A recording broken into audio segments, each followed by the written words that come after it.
Hello everyone, welcome to physical education e learning classes. आज हम physical 12th class physical का first lesson का fourth question, शारीरिक विकास को प्रभावित करने वाले कारक या शारीरिक पुष्टि एवं संयोगिता को कौन कौन से कारक प्रभावित करते हैं, वर्णन कीजिए। शारीरिक पुष्टि एवं संयोगिता को प्रभावित करने वाले कारक इस प्रकार हैं। फर्स्ट दे रखा है नियमित व्यायाम, सेकंड आराम, थर्ड प्रशिक्षण की मात्रा, फोर्थ आयु, फिफ्थ दबाव व तनाव, सिक्स बीमारी, सेवंथ पर्यावरण, एट्थ आहार, नाइन्थ नशा, टेंथ लिंग, 11th वंशानुक्रम और 12th जीवन शैली। तो जो ये सभी कारक हैं वो शारीरिक पुष्टि एवं संयोगिता को प्रभावित करते हैं। पहली वाली वीडियो में शारीरिक पुष्टि और संयोगिता के बारे में बताया था कि शारीरिक पुष्टि और संयोगिता क्या है। इसमें हम शारीरिक पुष्टि और संयोगिता को प्रभावित करने वाले कारकों के बारे में वर्णन करेंगे कि कौन कौन से ऐसे कारक हैं जो शारीरिक पुष्टि, शारीरिक विकास और स्वस्थता को प्रभावित करते हैं। तो चलिए फर्स्ट पॉइंट आयु शारीरिक पुष्टि एवं संयोगिता को सबसे अधिक प्रभाव डालती है। जैसे जैसे व्यक्ति बड़ा होता है वैसे वैसे उसकी शारीरिक क्रियाएं कम हो जाती हैं। जैसे जैसे एज बढ़ती जाती है तो भी कोई भी खिलाड़ी है, कोई भी व्यक्ति है, तो उसकी शारीरिक क्रियाएं कम हो जाती हैं, जिसके कारण उसको कई प्रकार की बीमारियां घेर लेती हैं। जब हमारी एक्सरसाइज या कोई शरीर की क्रियाएं कम हो जाती हैं तो हमें अनेक प्रकार की बीमारियां हो जाती हैं। शारीरिक क्रियाएं कम होने से व्यक्ति की शारीरिक योग्यता प्रभावित होती है। जो व्यक्ति अपनी शारीरिक क्रियाओं को जारी रखते हैं वे स्वस्थ रहते हैं। एज बढ़ने के साथ साथ भी जो भी अपनी शारीरिक क्रियाओं को लगातार करते रहते हैं वो स्वस्थ रहते हैं और उन पर बुढ़ापे के चिन्ह कम नज़र आते हैं। उन्हें या तो किसी प्रकार की कोई बीमारी नहीं होती।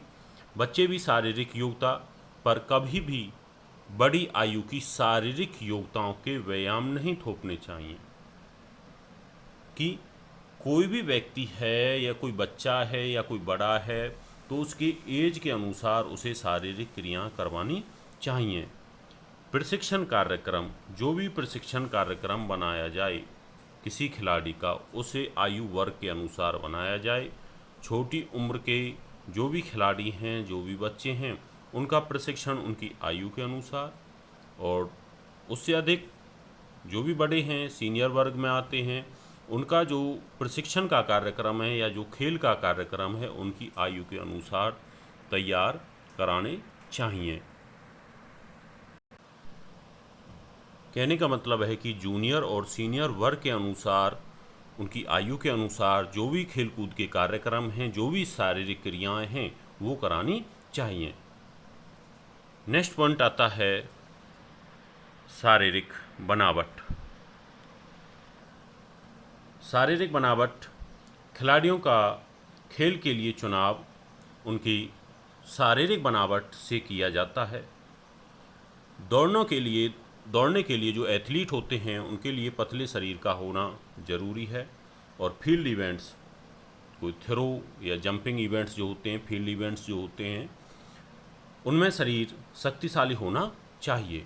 ज़्यादातर देखा होगा जो खिलाड़ी दौड़ करते हैं उनका जो शरीर होता है पतला होता है, हाइट भी जो होती है उनकी ज़्यादा होती है। जो फील्ड इवेंट्स होते हैं, जो वेट लिफ्टिंग करते हैं, थ्रो करते हैं, उनका जो शरीर होता है वह शक्तिशाली होता है। आजकल शारीरिक बनावट शारीरिक पुष्टि एवं संयोगिता में महत्वपूर्ण भूमिका निभाती है। जो खिलाड़ियों की बनावट होती है वह एक आम व्यक्ति से क्या होती है, अलग होती है। तो वही शारीरिक बनावट भी शारीरिक विकास को और स्वस्थता को क्या करती है, प्रभावित करती है। नेक्स्ट पॉइंट आता है लिंग। लिंग भेद भी शारीरिक पुष्टि एवं संयोगिता को प्रभावित करता है। लड़के और लड़कियों की जो शारीरिक क्रियाएं हैं वो उनकी आयु के अनुसार होनी चाहिए। लड़कों की शारीरिक क्रियाएं लड़के के अनुसार और लड़कियों की शारीरिक क्रियाएं लड़कियों के अनुसार होनी चाहिए, क्योंकि किशोर अवस्था में आने के साथ साथ उनमें अनेक प्रकार के परिवर्तन होने स्टार्ट हो जाते हैं, जिससे शारीरिक सुयोग्यता क्या होती है, प्रभावित होती है। इसलिए इन विभिन्नताओं के आधार पर दोनों वर्गों के लिए शारीरिक योग्यताओं के कार्यक्रम बनाने चाहिए। कहने का मतलब है कि बॉयज़ के जो शारीरिक क्रियाएं हैं, फिजिकल एक्टिविटीज़ हैं, वो बॉयज़ के अनुसार होनी चाहिए और गर्ल्स की एक्टिविटीज़ गर्ल्स के अनुसार होनी चाहिए। नेक्स्ट पॉइंट आता है अच्छा आसन। अच्छे आसन वाला जो व्यक्ति होता है, जो उसका पोस्चर होता है, व्यक्ति जीवन में हर प्रकार से प्रशंसा का पात्र होता है। अच्छा आसन शारीरिक योग्यता को बढ़ाता है। आसन मीन्स उसके बैठने की स्थिति, उसके चलने की स्थिति, उसकी कोई भी कार्य करने की प्रक्रिया कैसी है, वो उसका आसन कहलाता है। और हर व्यक्ति के व्यक्तित्व को क्या करता है, सुधारता है। उसके जो भी क्रियाएं होंगी, चलना, किसी से बात करना, कहीं पर खड़ा होना, बैठना, तो उसकी जो क्रियाएं होंगी वो उसकी जो पर्सनैलिटी होती है उसमें सुधार करती हैं। नेक्स्ट पॉइंट आता है वातावरण। शारीरिक पुष्टि एवं सुयोग्यता पर वातावरण का काफ़ी प्रभाव पड़ता है। गर्मियों में शारीरिक योग्यता का कार्यक्रम से अलग होना चाहिए। गर्मियों के मौसम में जो एक्सरसाइज हैं वो प्रातःकाल और सायंकाल करनी चाहिए। गर्मियों में व्यायाम करते समय जो कपड़े हैं वो खुले और दस्ताने डाल लेने चाहिए और पैरों में जुर्राबों का प्रयोग करना चाहिए। क्यों, कहने का मतलब है कि जो भी शारीरिक क्रियाएं दी जाएं किसी भी खिलाड़ी को, वो वातावरण के अनुसार दी जानी चाहिए। गर्मी के मौसम में जो शारीरिक क्रियाएं हैं वो कम होनी चाहिए और प्रातःकाल होनी चाहिए। और जैसे ही जो सर्दियां होती हैं उनका जो कार्यक्रम है वो भी क्या होना चाहिए, अलग होना चाहिए। सर्दियों के मौसम में जो खिलाड़ी को अपने शरीर को सर्दी से बचा कर रखना चाहिए और गर्मियों में उसे हल्के वस्त्रों का यूज करना चाहिए, क्योंकि सर्दी में जो हम एक्सरसाइज हैं वो हम ज़्यादा समय तक भी कर सकते हैं। तो मौसम के अनुसार उस वातावरण क्या करता है, शारीरिक पुष्टि एवं सुयोग्यता को क्या करता है, प्रभावित करता है। जहाँ का वातावरण अच्छा है वहाँ हम जो भी क्रियाएं हैं, जो भी एक्सरसाइज हैं ज़्यादा कर पाएंगे, और जो गर्मियों में जो एक्सरसाइज, जो क्रियाएं हैं वो क्या होंगी, कम होंगी। तो मौसम के अनुसार जो भी शारीरिक क्रियाएं हैं, उनका जो भी सिस्टम है वो उनके वातावरण के अनुसार होना चाहिए। नेक्स्ट पॉइंट, व्यायाम और प्रशिक्षण। प्रातःकाल और सायंकाल का समय व्यायाम और प्रशिक्षण के लिए अति आवश्यक है। प्रातःकाल के व्यायाम शरीर को चुस्त और लचकदार बनाते हैं और सायंकाल के व्यायाम व्यक्ति के पूरे दिन के मानसिक तनाव और शारीरिक थकावट से छुटकारा दिलाते हैं। कहने का मतलब है कि हमें सुबह शाम दोनों समय व्यायाम करना चाहिए, एक्सरसाइज करनी चाहिए।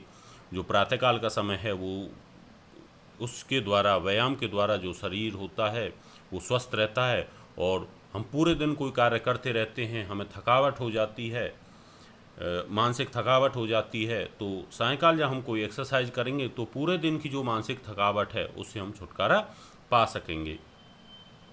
व्यायाम और प्रशिक्षण कार्यक्रम बनाते समय अभ्यास सुविधाओं और गर्मी और सर्दी जैसे मौसम का ध्यान जरूर रखना चाहिए।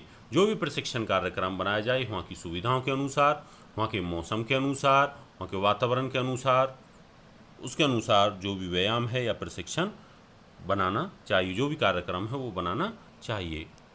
नेक्स्ट पॉइंट आता है उचित अनुकूलन। उचित अनुकूलन से शारीरिक पुष्टि एवं सुयोग्यता में वृद्धि होती है। अनुकूलन का शारीरिक योग्यता के साथ सीधा संपर्क है। यदि अनुकूलन बढ़ता है, अनुकूलन मीन्स अभ्यास, जैसे जैसे हम प्रतिदिन एक्सरसाइज करते रहते हैं 10 दिन हो गए, 20 दिन, 20 दिन के बाद 1 मंथ, 2 मंथ, जैसे जैसे दिन बढ़ते जाएंगे ऐसे ऐसे हमें प्रैक्टिस ज़्यादा होती जाएगी।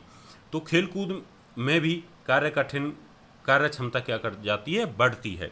जैसे जैसे अनुकूलन बढ़ता जाएगा ऐसे ऐसे शारीरिक पुष्टि और सुयोग्यता में क्या होगी, वृद्धि होगी। यदि अनुकूलन बढ़ता है तो जो भी कार्य करने के क्षेत्र है, जो भी क्रियाएं हैं या खेलकूद का क्षेत्र है, उसमें कार्य कुशलता में क्या होगी, वृद्धि होगी। इसलिए खेलों में अनुकूलन एक महत्वपूर्ण भूमिका निभाता है। मीन्स जैसे जैसे अभ्यास होगा हम उस खेल में अधिक से अधिक अच्छा करने की कोशिश करेंगे। तो उचित जो अभ्यास है वो भी हमारी शारीरिक पुष्टि एवं सुयोग्यता को प्रभावित करता है। नेक्स्ट पॉइंट, संतुलित एवं पौष्टिक भोजन। संतुलित एवं पौष्टिक भोजन भी हमारी शारीरिक संरचना अच्छी रहती है। इससे न केवल खेल कूद के क्षेत्र में बल्कि आम दैनिक जीवन में भी कार्यकुशलता एवं कार्य क्षमता में वृद्धि होती है। कि शारीरिक पुष्टि एवं सुयोग्यता को भोजन भी प्रभावित करता है। हम भोजन कैसा करते हैं, उससे हमें कितनी एनर्जी प्राप्त होती है, क्या उसमें वो सभी तत्व विद्यमान हैं जिससे हमारे शरीर की जो आवश्यकताएं हैं उनकी पूर्ति की जा सके। तो जो भोजन है वो भी हमारी शारीरिक पुष्टि को या सुयोग्यता को क्या करता है, प्रभावित करता है। यहाँ पे दे रखा है कि संतुलित भोजन से अभिप्राय ऐसे भोजन से जिसमें सभी पोषक तत्व प्रोटीन, विटामिन, कार्बोहाइड्रेट्स, खनिज लवण, जल आदि उचित मात्रा में विद्यमान हों, जो आहार में उचित मात्रा में उपस्थित हों और शरीर का संतुलित विकास कर सकें, जिससे हमें अच्छी से अच्छी एनर्जी प्राप्त हो सके, वही संतुलित भोजन कहलाता है। मोटापे के कारण व्यक्ति की कार्य क्षमता में कमी आ जाती है। आजकल मोटापा एक महामारी की भांति फैल रहा है, जिसको संतुलित आहार लेने से और उचित व्यायाम एक्सरसाइज करने से नियंत्रण किया जा सकता है। कि मोटापा क्या एक आज भयंकर समस्या है, जिसे हम एक्सरसाइज के द्वारा और अच्छा भोजन लेके उसे हम नियंत्रित कर सकते हैं। नेक्स्ट, खेलकूद। खेलकूद भी शारीरिक पुष्टि को प्रभावित करता है। खेलकूद शारीरिक पुष्टि के अंग जैसे गति, शक्ति, लचक, सहनशीलता, लचक, तालमेल संबंधी योग्यताएं को विकसित करके स्वस्थता की वृद्धि में अपना बहुमूल्य योगदान देते हैं। जब शारीरिक योग्यता से अंगों का विकास होता है तो व्यक्ति की रोग प्रतिरोधक क्षमता क्या होती है, बढ़ती है। जो भी शारीरिक पुष्टि के घटक हैं, इन घटकों का तब विकास होगा जब हम खेलकूद संबंधी जैसी क्रियाओं में भाग लेंगे। जब इन क्रियाओं में भाग लेंगे तो हमारे स्वास्थ्य में वृद्धि होगी, हमारा जीवन अच्छा होगा। जो भी योग्यता के जो भी अंग हैं उनमें क्या होगा, विकास होगा, और हमारे शरीर में बीमारियों से बढ़ने की रोग प्रतिरोधक क्षमता क्या होगी, बढ़ेगी। कहने का मतलब है हमें किसी प्रकार की कोई बीमारी नहीं होगी और हमारी शारीरिक विकास होगा। नेक्स्ट, धूम्रपान नहीं करना। धूम्रपान फेफड़ों के लिए हानिकारक है। हृदय की बीमारियां भी हो जाती हैं। ब्लड प्रेशर, हाई बीपी जिसे कहते हैं, उच्च रक्तचाप भी रहने लगता है। व्यक्ति की कार्य क्षमता धीरे धीरे छीन मीन्स कम हो जाती है। धूम्रपान करने से मुंह, गले, आहार नली में कैंसर हो जाता है। रक्त धमनियों को तंग करता है। ब्लड जो सर्कुलेशन सिस्टम है वो ठीक प्रकार से नहीं होता। रक्त प्रवाह में मुश्किल आने लगती है। इसी कारण मांसपेशियों की आवश्यकताओं के अनुरूप हमारे शरीर के सभी भागों को ऑक्सीजन नहीं मिल पाती। जब ऑक्सीजन नहीं मिलती तो कार्य करने की क्षमता कम हो जाती है। हमारे शरीर के जो भी अंग हैं वो भी कार्य करने बंद कर देते हैं। धूम्रपान करने से व्यक्ति कठिन कार्य को लंबी अवधि तक नहीं कर सकते, क्योंकि उनकी कार्य करने की क्षमता में क्या हो जाती है, कमी आ जाती है। इसलिए शारीरिक पुष्टि एवं सुयोग्यता को बनाए रखने के लिए धूम्रपान नहीं करना चाहिए। यदि हम अपने शरीर को स्वस्थ रखना चाहते हैं, अच्छा रखना चाहते हैं, तो हमें इन वस्तुओं से क्या करना चाहिए, परहेज करना चाहिए। इन वस्तुओं का प्रयोग नहीं करना चाहिए, क्योंकि इन वस्तुओं के प्रयोग करने से हमारे शरीर की जो भी पावर है, जो भी क्षमता है, वो कम हो जाती है और हम अनेक प्रकार की बीमारियों से ग्रस्त हो जाते हैं। नेक्स्ट, जिंदा दिली व मनोरंजन। शारीरिक पुष्टि एवं सुयोग्यता को बढ़ाने की व्यक्ति में जिंदा दिली व मनोरंजन के साथ जीना चाहिए। हमें ऐसी क्रियाएं करनी चाहिए जिनसे हम खुश रह सकें। सुबह से हम कोई काम कर रहे हैं तो शाम के हमें कुछ ऐसी क्रियाएं, खेलकूद संबंधी कुछ ऐसी क्रियाएं करनी चाहिए जिससे हम इस तनाव भरी जो भी जिंदगी है उससे हम दूर रह सकें। मनोरंजन या आमोद प्रमोद, कहीं पर घूमने के लिए जाना चाहिए। मनोरंजन संबंधी जो भी प्रोग्राम हैं वो बनाने चाहिए और उनमें भाग लेकर अपने आप को स्वस्थ रखना चाहिए। और खेलकूद के द्वारा मनोरंजन व आमोद प्रमोद होता है। जब हम खेलकूदों में भाग लेते हैं और व्यक्ति क्या रहता है, खुश रहता है, क्योंकि खेलकूद के समय वह जो भी विभिन्न प्रकार का उसके सामने कोई परेशानी होती है वह उसे भूल जाता है। नेक्स्ट पॉइंट, तनाव व दबाव। आज का समय जो भी व्यक्ति है तनाव से हर समय घिरा रहता है और अधिक तनाव व दबाव व्यक्ति के स्वास्थ्य के लिए हानिकारक होता है।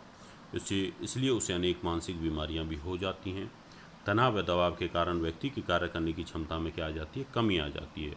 जो हम अनेक समस्याओं से घिरे रहते हैं, हम कोई कार्य करते हैं, उस कार्य को कर नहीं पाते, हमारी जो क्षमता हो जाती है वह कम हो जाती है और खेल कूद से तनाव व दबाव को कम किया जा सकता है। इसलिए सहायक पुष्टि एवं संयुक्ता को विकसित करने के लिए हमें तनाव व दबाव से दूर रहना चाहिए या ऐसी बातों से दूर रहना चाहिए जो हमें परेशान करती हों या हमें मानसिक परेशानी होती हो। अन्य कारक। सहायक पुष्टि एवं संयुक्ता को अन्य कारक जैसे नशा, नशीली दवाइयाँ, पदार्थ, रहन सहन का स्तर, वंशानुक्रम तथा आराम आदि भी क्या करते हैं, प्रभावित करते हैं। तो ये कुछ अन्य कारक थे जो हमारे स्वास्थ्य को क्या करते हैं, प्रभावित करते हैं। यदि हम नशीली पदार्थों का प्रयोग करते हैं, हमारे रहन सहन का स्तर अच्छा नहीं है, हमारे वंशानुक्रम जो भी है वो भी हेरिडिटी जो होती है वो भी हमें क्या करती है, प्रभावित करती है, पीढ़ी दर पीढ़ी चलती रहती है। आराम, हमने कोई कार्य किया है तो उसके बाद हमें क्या करना चाहिए, आराम करना चाहिए। यदि आराम नहीं करेंगे तो वह भी हमारी सहायक पुष्टि को क्या करेगा, प्रभावित करेगा।